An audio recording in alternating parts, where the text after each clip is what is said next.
Award-winning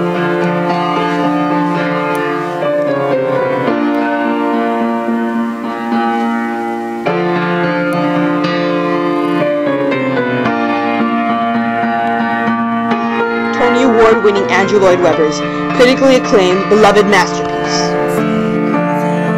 The Los Angeles Times calls it haunting yet beautiful. The Phantom of the Opera, live at the Greek Theater. For a limited time only, from July 15 to September 1st. Tickets on sale now.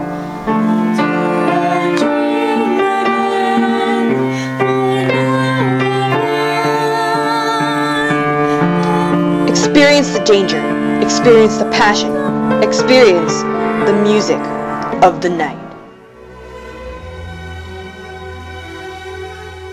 Tickets available at the Greek Theater box office, Ticketmaster, and other similar online retailers. Prices subject to change.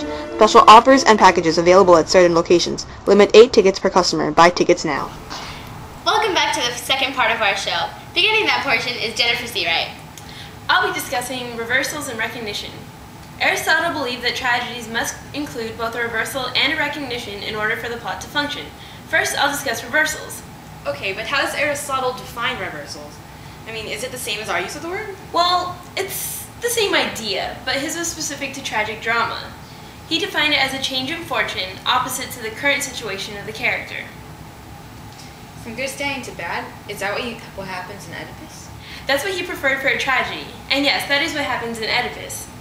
A messenger from Corinth arrives, believing he is bearing sad news. First he reveals that Polybus has died. Oedipus then shares the oracle's prophecy with the messenger, and the messenger believes that this prophecy could not come true because Polybus has passed away. And also he reveals that Oedipus wasn't born of Merope and Polybus. The messenger believes that this news frees Oedipus from that horrifying prophecy. However, that expose actually makes Oedipus's fears heightened. I mean, this messenger's arrival reverses the previous good fortune of Oedipus and begins his downfall by enhancing his fears. Okay, so that's the reversal. What's the recognition? Well, the two are actually directly related. The messenger provides the missing link that Oedipus was adopted. And this missing link actually proves that Oedipus has fulfilled the prophecy. Oedipus recognizes who he is through the messenger's information. Wait, so you stated that reversal and recognition are directly related, but what do you mean by that? Well, when the messenger gives Oedipus the information, the reversal occurs and the recognition is beginning. The reversal occurs because the messenger's news actually changes Oedipus's fortune, and the recognition occurs because of the reversal. He wasn't the child of Polybus and Merope. Together, the shepherd and the messenger complete the story, and it actually causes Oedipus to recognize with horror that he fulfilled the prophecy that he had worked so hard to prevent. And that, of course, is that he killed his father and slept with his mother. And the reversal and recognition contribute to this play as a complex tragedy. Are there any other types of tragedy? Actually, yes, there are. There's the pathetic tragedy, which has to do with passion. There's the ethical tragedy, which has to do with ethics. And then there's the simple tragedy. Now that we've discussed reversals and recognitions within a tragedy, let's move on to the emotions that are evoked in tragedies. In a tragedy, astonishment found in the plot should result from the events and the imitation of events that evoke fear and pity. Aristotle asserts that these effects mostly occur when things come about unexpectedly, but because of one another. Thus, the astonishment is better when events seem to happen for a purpose. This is especially true in Oedipus the King. Yeah, exactly. Through the reversal and the recognition, as a matter of fact, pity and fear are evoked from the audience. Exactly. Oedipus was ignorant of his own identity and the identity of his parents, and unknowingly murdered his father and entered into an incestual relationship with his mother. When the recognition occurs in the plot, Oedipus discovers his true identity and the reversal ensues, and it evokes the desired emotions of fear and pity.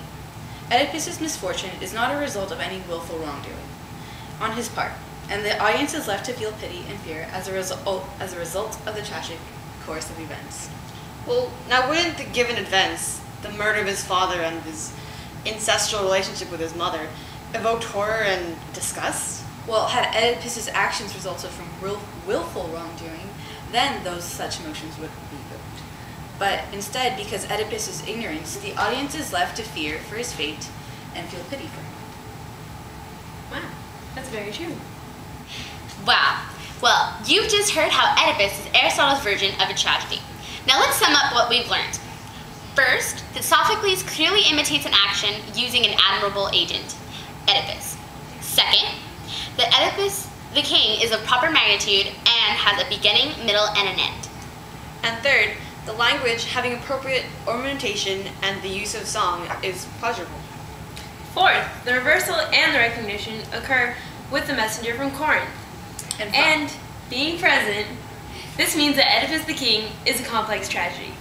And finally, the awful misfortune that befalls Oedipus clearly evokes pity and fear. Well, that's Greek tragedies. Be sure to join us next week. It'll be a great surprise, even for us.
Completely washed out. Hurricanes. Can't stand them. I need to pray to the gods more often.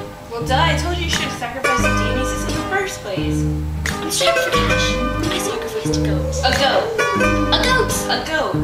It's a perfectly acceptable sacrifice. It was the best goat of the bunch. It's acceptable, but you expect that to appease the gods? Seriously? After what you did? Ooh, girl. Excuse me? Girl. Not for cash.